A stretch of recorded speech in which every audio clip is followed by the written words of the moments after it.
तो हम प्रश्न देखते हैं, यदि z1 equal to 2 minus iota Y और z2 equal to X plus 3 iota दो समान सम्मिश्र संख्याएं हो तो x और y का मान ज्ञात कीजिए। तो हमने ये देखा है कि दो सम्मिश्र संख्याएं यदि बराबर होती है तो उनके वास्तविक भाग आपस में बराबर होते हैं, उसी तरीके से काल्पनिक भाग भी आपस में बराबर होते हैं। तो चलिए इसे हल करते हैं। दिया गया है कि z1 इक्वल टू z2 और z1 का मान 2 माइनस आयोटा वाई है और z2 का जो मान है ये x प्लस 3 आयोटा है। यहाँ पर देखिए ये वास्तविक भाग है या रियल पार्ट है और इस तरीके से लेफ्ट हैंड साइड में ये जो है ये वास्तविक भाग है। तो ये दोनों संख्याएं आपस में बराबर होंगी। उसी तरीके से यहाँ पर देखिए ये आयोटा है, ये काल्पनिक भाग है और यहाँ पर भी ये आयोटा है तो ये काल्पनिक भाग है। इसका मतलब ये है कि आयोटा के साथ जो गुणांक है ये दोनों आपस में बराबर होंगे। तो तुलना करने पर हम ये लिख सकते हैं कि x इक्वल टू 2, देखिए ये इसका राइट हैंड साइड का ये रियल पार्ट या वास्तविक भाग है और इस तरफ लेफ्ट हैंड साइड में ये जो 2 है या 2 है ये इसका वास्तविक भाग है। इसी तरीके से देखिए यहाँ पर 3 है और यहाँ पर ये माइनस y है तो हम क्या लिखेंगे माइनस वाई इक्वल टू 3, या फिर इसे आगे सॉल्व करके लिख सकते हैं y इक्वल टू माइनस 3। तो इस तरीके से हमने इसे हल किया और देखा कि x का मान जो है वो 2 मिला और y का मान -3 मिला। इसी तरीके से एक दूसरा प्रश्न हल करते हैं। तो अगला प्रश्न है, यदि a plus B minus iota into 3a plus 2b equal to 5 plus 2 iota हो तो a और b का मान ज्ञात कीजिए। पिछले प्रश्न में जैसे हमने गुणांकों की तुलना की थी या फिर वास्तविक भाग की तुलना वास्तविक भाग से और काल्पनिक भाग की तुलना काल्पनिक भाग से की थी, तो उसी तरीके से इसे भी हल करना है। चलिए देखते हैं। दिया गया है कि a प्लस बी इन ये minus iota then 3a plus 2b equal to 5 plus 2 iota. तो ध्यान दीजिए कि यहाँ पर राइट हैंड साइड में ये वास्तविक भाग है और लेफ्ट हैंड साइड में ये वास्तविक भाग है। तो इसे हम लिख सकते हैं तुलना करने पर a plus B equal to 5 और यहाँ पर आयोटा के साथ में 2 है, ये इसका काल्पनिक भाग है। उसी तरीके से लेफ्ट हैंड साइड में जो काल्पनिक भाग है वो ये है लेकिन ऋण चिन्ह के साथ में। तो हम क्या लिखेंगे minus of 3a plus 2b equal to 2, या फिर ये जो ऋण चिन्ह है इसे हम राइट हैंड साइड में भी शिफ्ट कर सकते हैं। तो ये जो चिन्ह है इसे आप इस तरफ लिख लीजिए, दैट इज -2। तो हमें ये दो समीकरण मिल गए और पिछले कक्षा में आपने दो चरों वाले रैखिक समीकरण को हल करना सीखा है। इसमें एक विधि है ग्राफी विधि, दूसरा है प्रतिस्थापन विधि, तीसरा है विलोपन विधि और चौथा है वज्र गुणनखंड विधि। तो आप इसे जिस भी विधि से हल करना चाहें हल कर सकते हैं। तो मैं यहाँ पर विलोपन विधि का इस्तेमाल करने वाला हूँ। यहाँ पर देखिए ये 3a है और यहाँ पर a है। तो पहले मुझे ये a है इसे विलोपित करना है। तो इस पूरे के पूरे समीकरण में मुझे a का जो गुणांक है इन दोनों के लिए समान करना होगा। तो उसके लिए मैं इस पहले समीकरण में 3 का गुणा करूँगा। तो ये पहले समीकरण में 3 का गुणा करने पर ये जो समीकरण होगा ये हो जाएगा 3a plus 3b equal to 15। इसी तरीके से जो दूसरा समीकरण था 3a plus 2b equal to -2, इस समीकरण को हमने एज इट इज़ वैसे ही लिख लिया। अब देखिए कि ये जो नया समीकरण है इसे हमने 3 का नाम दे दिया है और ये दूसरे समीकरण को हमने एज इट इज़ लिख दिया है। अब इसे घटा दीजिए, समीकरण 3 में समीकरण 2 को घटा दीजिए। समीकरण 3 में 2 को घटा दीजिए तो देखिए ये 3a और 3a दोनों कैंसिल हो जाएगा अल्टीमेटली। या फिर इसे आप इस तरीके से भी लिख सकते हैं 3a plus 3b minus 3a minus 2b equal to 15 minus, और ये माइनस और माइनस प्लस हो जाएंगे तो आगे हम इसको लिख पाएंगे 15 प्लस 2। अब ये देखिए 3a और ये -3 ये दोनों कैंसिल हो जाएंगे और 3b माइनस 2b तो ये हमें मिल जाएगा b। तो इस तरीके से हमें जो b की वैल्यू मिली है ये 17 हमें मिल चुका है। अब इसका इस्तेमाल हम करते हैं समीकरण 1 में। समीकरण 1 से समीकरण 1 क्या कहता है a plus B equal to 5। तो b का मान यहाँ पर रख दीजिए तो a प्लस 17 इक्वल टू 5। तो ये हमें मिलेगा a equal to 5 minus 17, so a equal to -12। तो ये जो हमें प्रश्न दिया गया था जिसमें हमें a और b का मान ज्ञात करना था, उसके लिए हमें हल मिला है a इक्वल टू -12 और b इक्वल टू 17। अगर इसे आप क्रॉस चेक करना चाहें तो a और b का मान आप लेफ्ट हैंड साइड में पुट कीजिए, आपको ये सम्मिश्र संख्या मिल जाएगी। अब हम देखते हैं सम्मिश्र संख्याओं पर संक्रियाएं। जोड़ना, घटाना, गुणा और भाग जो सामान्य संक्रिया हैं उसका इस्तेमाल हम यहाँ पर करेंगे, या फिर आप दूसरे शब्दों में ये कह सकते हैं कि सम्मिश्र संख्याओं को जोड़ना, घटाना, गुणा और भाग करना सीखेंगे। तो पहला है योग या फिर एडिशन।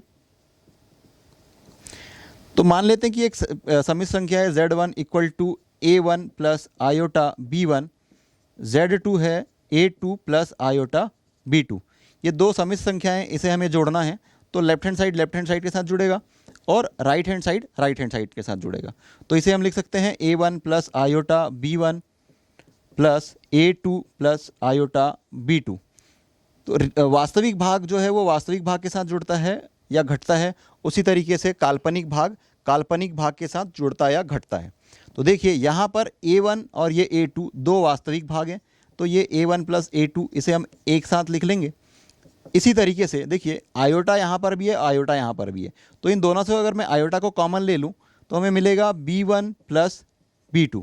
तो इस तरीके से Z1 plus Z2 equal to हमें मिला A1 plus A2 plus iota into B1 plus B2। या फिर इसे आप लिख सकते हैं real part of Z1 plus Z2 equal to A1 plus A2 and imaginary part of Z1 plus Z2 equal to this one, ये है B1 plus B2। तो इसका हम एक आंकिक हल प्रश्न करके देखते हैं। यहाँ पर हमने A और B का वैल्यू ले लिया था। चलिए Z3 equal to 2 plus 3 iota हो और Z4 equal to 3 plus 2 iota हो, इन दोनों को हमें जोड़ना है। तो Z3 प्लस Z4, तो ये हो जाएगा 2 plus 3 iota plus 3 plus 2 iota. हमने सिर्फ वैल्यू पुट किया है।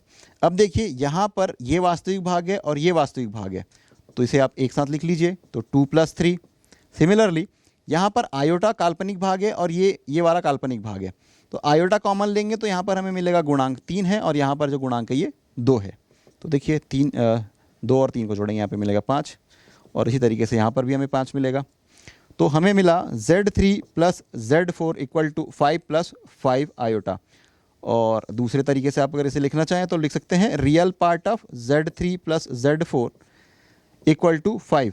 इसका मतलब ये कि ये जो सम्मिश्र संख्या है इसका वास्तविक भाग है ये 5 है, और इसी जो सम्मिश्र संख्या है Z3 प्लस Z4 इसका जो काल्पनिक भाग है वो भी 5 है।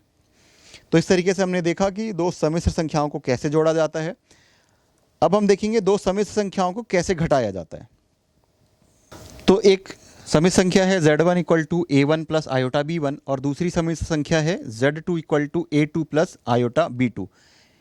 इसमें हमें व्यकलन या फिर सब्सट्रैक्शन ऑपरेशन को परफॉर्म करना है। तो यहाँ पर अगर हमें कहा जाए Z1 माइनस Z2 की वैल्यू निकालिए, तो हम इसे लिखेंगे, पहला Z1 की वैल्यू लिख लीजिए A1 प्लस आयोटा B1 और फिर minus A2 plus iota B2।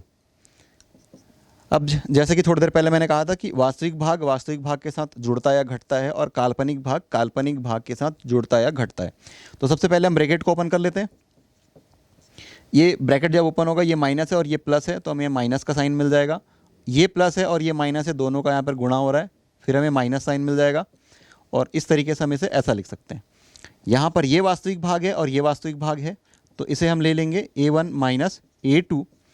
और ये भाग दोनों काल्पनिक भाग है, क्योंकि इसमें आयोटा है और इसमें भी आयोटा है। तो दोनों से अगर आयोटा को हम कॉमन ले लें तो यहाँ पर जो गुणांक बच रहा है ये है B1 और यहाँ पर जो गुणांक बच रहा है ये माइनस B2। तो इस तरीके से हमें Z1 माइनस Z2 जो मिला वो है A1 minus A2 plus iota into B1 minus B2। तो चलिए इसे हम एक उदाहरण से और समझने की कोशिश करते हैं। यदि Z3 ये 5 प्लस 2 आयोटा हो और Z4 ये जो है 2 माइनस 3 आयोटा हो, ये दोनों अलग अलग सम्मिश्र संख्या हैं, तो हमें Z3 माइनस Z4 अगर निकालने कहा जाए तो हम लिखेंगे Z3 minus Z4 equal to 5 plus 2 iota minus 2 minus 3 iota. पहले ब्रैकेट को ओपन कर लेंगे, ये माइनस और ये प्लस, तो हमें यहाँ पर जो वैल्यू मिलेगी वो माइनस में आएगी, -2। ये माइनस और ये माइनस दोनों को जब मल्टीप्लाई करेंगे या गुणा करेंगे तो हमें मिल जाएगा +3 आयोटा। ये वास्तविक भाग है और ये वास्तविक भाग है, तो दोनों को हम एक साथ लिख लेते हैं। उसी तरीके से यहाँ पर ये 2 आयोटा और ये +3 आयोटा, ये दोनों काल्पनिक भाग हैं, तो इसे हम आयोटा को कॉमन ले लेते हैं तो हमें मिलेगा 2 + 3। तो 5 - 2 इसे हल करेंगे तो आपको मिल जाएगा 3। इसी तरीके से 2 + 3 करेंगे तो आपको मिल जाएगा 5 और ये 5 आयोटा। तो इस तरीके से Z3 - Z4 हल करने पर हमें मिला 3 + 5 आयोटा। तो अगली संक्रिया है गुणन या फिर मल्टीप्लिकेशन। यहाँ पर हम दो फिर से कॉम्प्लेक्स नंबर लेते हैं या समिश्र संख्या लेते हैं। Z1 = A1 + आयोटा B1 और दूसरी एक समिश्र संख्या लेते हैं Z2 = A2 + आयोटा B2। हमें Z1 × Z2 या दो समिश्र संख्याओं का गुणनफल हमें निकालना है। तो पहले हम समिश्र संख्याओं को वैसे ही लिख लेते हैं, A1 + iota B1 × A2 + iota B2। तो वितरण नियम का यहाँ पर पालन होगा, जहाँ पर दो अलग अलग पदों का गुणन कर रहे हैं हम। तो पहले ये A1 का गुणा पूरे पदों के साथ, तो A1 × A2 + आयोटा B2, फिर ये जो आयोटा B1 है इसका गुणा इस पूरे पदों के साथ A2 + आयोटा B2। अब अगले पद में ब्रैकेट को ओपन करेंगे, A1 × A2 करेंगे तो मल्टीप्लाई हमें मिलेगा A1 A2 प्लस ये जो आयोटा है इसे हम पहले लिख लेते हैं A1 B2। यहाँ पे क्रम उतना महत्वपूर्ण नहीं है, इसे आप आगे पीछे भी लिख सकते हैं। तो यहाँ पर ये A1 B2। सिमिलरली यहाँ पर आयोटा B1 × A2 है, आयोटा को पहले लिख लेते हैं B1 A2 प्लस यहाँ पर आयोटा है और यहाँ पर आयोटा है, तो दोनों का जब गुणा होगा तो हमें मिलेगा आयोटा स्क्वायर और ये B1 और यहाँ से ये B2। तो हमें ये पता है कि आयोटा का वर्ग जो होता है वो ऋण 1 होता है, तो पहले हम मान रख देते हैं A1 A2 plus iota A1 B2 plus iota B1 A2, ये हमें -1, हम जानते हैं कि आयोटा स्क्वायर जो होता है ये -1 होता है। यहाँ पर जब मान रख देंगे तो हमें ये जो पद है ये -B1 B2 मिल जाएगा। अब ध्यान से देखिए, ये A1 A2 और ये B1 B2 ये दोनों वास्तविक भाग हैं, तो हम इसे एक साथ लिख लेते हैं A1 A2 - B1 B2। अब काल्पनिक भाग इसमें आयोटा है और इसमें आयोटा है, दोनों आयोटा को कॉमन ले लेते हैं तो हमें मिल जाएगा A1 B2 plus B1 A2। तो इस तरीके से Z1 × Z2 हमने परफॉर्म कर लिया है। इसे हम एक और उदाहरण की माध्यम से समझने की कोशिश करते हैं। Z3 = 1 + 2 आयोटा ले लें और Z4 = 2 + 3 आयोटा ले लें, दोनों का हमें गुणा करना है। Z3 × Z4 = 1 + 2 आयोटा और 2 + 3 आयोटा। फिर से वितरण नियम का पालन होगा। यहाँ पर पहले इस एक के साथ पूरे पद का गुणा, फिर ये यहाँ पर 2 आयोटा है इसके साथ पूरे पद का गुणा, तो 1 × 2 + 3 आयोटा, फिर ये जो 2 आयोटा है इसका गुणा 2 + 3 आयोटा के साथ। इसे हल करेंगे तो मिलेगा 2 + 3 आयोटा प्लस देखिए 2 × 2 यहाँ से मिलेगा 4 आयोटा, 2 × 3 दैट इज 6 और आयोटा × आयोटा, आयोटा स्क्वायर या आयोटा का वर्ग।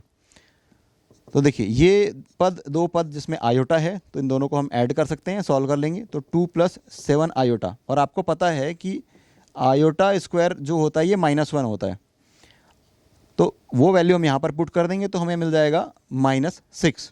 तो 2 - 6 वास्तविक भाग है प्लस 7 आयोटा, ये हमें मिल जाएगा -4 + 7 आयोटा।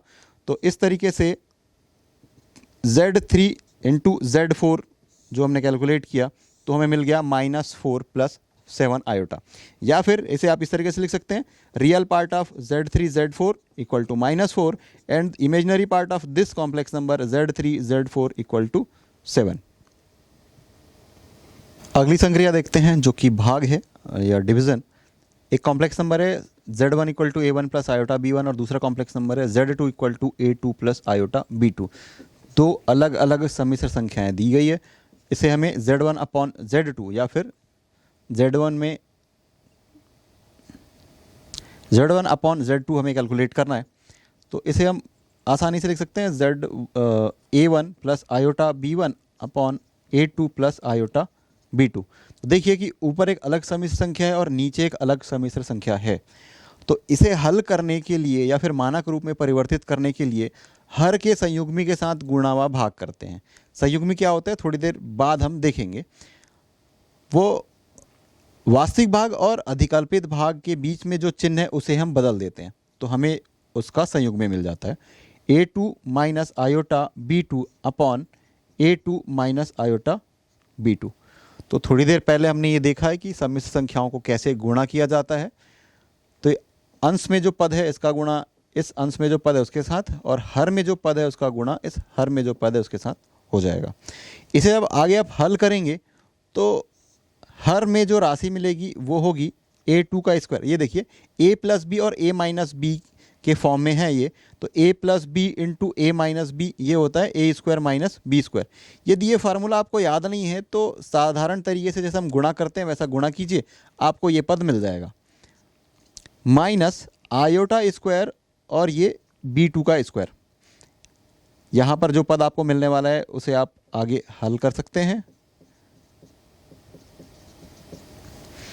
अब आयोटा स्क्वायर जो होता है ये -1 होता है, वैल्यू यहाँ पर पुट करेंगे तो ये जो चिन्ह है ये कन्वर्ट हो जाएगा प्लस में। तो A1 plus iota B1 into A2 plus iota B2 upon A2 का स्क्वायर प्लस B2 का स्क्वायर। इसे हल करने पे आप वास्तविक भाग को अलग लिखेंगे और अधिकल्पित भाग को अलग लिखेंगे। इसे हम एक प्रश्न के माध्यम से समझते हैं, कुछ ज़्यादा आसान हो जाएगा। Z3 equal to 2 plus 3 iota है और Z4 equal to 1 plus 2 iota है। तो हमें Z3 अपॉन Z4 की वैल्यू कैलकुलेट करनी है, तो हम लिखेंगे 2 plus 3 iota upon 1 plus 2 iota. इसे हल करने के लिए हमने क्या किया था, हर में जो राशि है उसके संयुग्मी से गुणा और भाग किया था। तो हम इसे ये जो 1 प्लस 2 आयोटा है इसका जो संयुग्मी है वो 1 माइनस 2 आयोटा और 1 माइनस 2 आयोटा इसके साथ गुणा करेंगे। देखिए ये अलग सम्मिश्र संख्या है, ये भी अलग सम्मिश्र संख्या है, ये अलग सम्मिश्र संख्या है और ये अलग सम्मिश्र संख्या है। तो अंश का गुणा अंश के साथ होगा। तो ये जो 2 है इसका गुणा पहले पूरे पदों के साथ 1 माइनस 2 आयोटा, फिर ये जो 3 आयोटा है इसका गुणा इस पूरे पदों के साथ। और उसी तरीके से देखिए ये हर में जो दो अलग अलग सम्मिश्र संख्याएं हैं दोनों का जब गुणा करेंगे तो यहाँ पर A plus B into A minus B ये होता है A square minus B square. सीधा सॉल्व करके हम ये भी लिख सकते हैं या फिर साधारण तरीके से आप हल कर सकते हैं। तो यहाँ पर हमें जो उत्तर मिलेगा ये मिलेगा ये 1 का स्क्वायर फिर माइनस 2 का स्क्वायर और आयोटा का स्क्वायर। इसे आगे हल करते हैं, 2 इंटू 1 दैट इज़ 2 और 2 इंटू माइनस 2 तो ये हमें मिलेगा -4 आयोटा प्लस 3 आयोटा इंटू 1 तो ये हमें मिलेगा 3 आयोटा। इसी तरीके से ये प्लस और ये माइनस है, दोनों का प्रोडक्ट या गुणा करेंगे तो हमें मिलेगा माइनस, और ये 3 इंटू 2 दैट इज़ 6, 3 और 2 का गुणा करेंगे तो हमें मिलेगा 6, और ये आयोटा और आयोटा का गुणा करेंगे तो आयोटा का पावर 2 या फिर आयोटा स्क्वायर। आगे देखिए हमें पता है कि आयोटा का पावर 2 या आयोटा स्क्वायर ये -1 होता है। ये वैल्यू हम यहाँ पर पुट करके इसे आगे हल करेंगे तो 1 का स्क्वायर 1 माइनस 2 का स्क्वायर 4 और ये -1। देखिए ये 2 यहाँ पर ये दोनों अधिकल्पित भाग के साथ में हैं, तो आप अगर आयोटा को कॉमन ले लें तो यहाँ पर आएगा -4 और यहाँ पर आएगा +3 -6 और आयोटा स्क्वायर -1 होता है, यहाँ पर यह वैल्यू पुट कर दीजिए। इसी तरीके से ये 1 और ये माइनस और माइनस मल्टीप्लाई हो करके हो जाएगा +4। इसे आगे हल करेंगे तो हमें मिलेगा 2 प्लस आयोटा -4 + 3, यहाँ से हमें मिलेगा -1 और ये माइनस और माइनस मल्टीप्लाई करके हो जाएगा +6 अपॉन 5, ये 4 + 1 5। अब ये देखिए कि ये 6 और ये 2 ये दोनों रियल पार्ट है या वास्तविक भाग है, दोनों आपस में जुड़ जाएंगे तो 6 + 2 ये आप पर मिलेगा 8 और ये -1 के साथ आयोटा का मल्टीप्लाई होगा तो आपको मिलेगा माइनस आयोटा अपॉन 5। तो इस तरीके से Z3 अपॉन Z4 जो हमें मिला वो मिला 8 माइनस आयोटा अपॉन 5, या फिर इसे आप ऐसा भी लिख सकते हैं 8 अपॉन 5 माइनस आयोटा इंटू 1/5। तो ये इसके लिए उत्तर है। इसी तरीके से आप दिए गए समित संख्याओं को जोड़ सकते हैं, घटा सकते हैं, गुणा कर सकते हैं और भाग कर सकते हैं।